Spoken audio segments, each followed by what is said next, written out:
Hi అండి. ఎలా ఉన్నారు? బాగున్నారా? రీసెంట్‌గా మాలకొండ ఎళ్ళామన్నమాట. జనమైతే మామూలుగా లేరండి. ఫుల్ రష్‌గా ఉంది. మార్నింగ్ 6కి బయలుదేరితే 7 అయింది మాలకొండ ఎళ్ళేసరికి.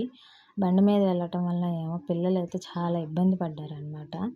ఇంకా మా వారైతే వెంట్రుకలు ఇస్తానని మొక్కుకున్నారు. ఆ కార్యక్రమం అయిపోయిన తర్వాత బొట్లు పెట్టించుకోవడానికొచ్చారు. చూడండి మా చిన్నోడు ముందు నాకు పెట్టకుండా అక్కకి పెడుతున్నారని చూస్తుంది. ఇంక అదంతా అయిపోయిన తర్వాత 8కి దర్శనానికెళ్ళామండి. క్యూలోకెళ్ళేసరికి 8 అయింది. బయటకొచ్చేసరికి 11:30 అయింది. అంతమంది జనం ఉన్నారు. పిల్లలైతే చాలా ఇబ్బంది పడ్డారు. మా చిన్నోడైతే నాన్న ఇంటికెళ్ళిపోదాం అని ఏడ్చేసిందనమాట. లోపల గాలి గూడా ఆడలేదు. అంతమంది జనం ఉన్నారు. ఒక శనివారం మాత్రమే తీయడం వల్ల అనుకుంటా అంతమంది జనం ఉన్నారండి. మనం ఎక్కడికైనా ఏ గుడికెళ్ళినా సరే వెళ్ళేటప్పుడు మెట్లెక్కెళ్తాం. వచ్చేటప్పుడు మెట్లు దిగి వస్తాం. ఒక మాల్కొండలోనే వెళ్ళేటప్పుడు మెట్లు దిగి వెళ్తాం. వచ్చేటప్పుడు మెట్లెక్కి వస్తాం. నాకైతే అలా అనిపించింది.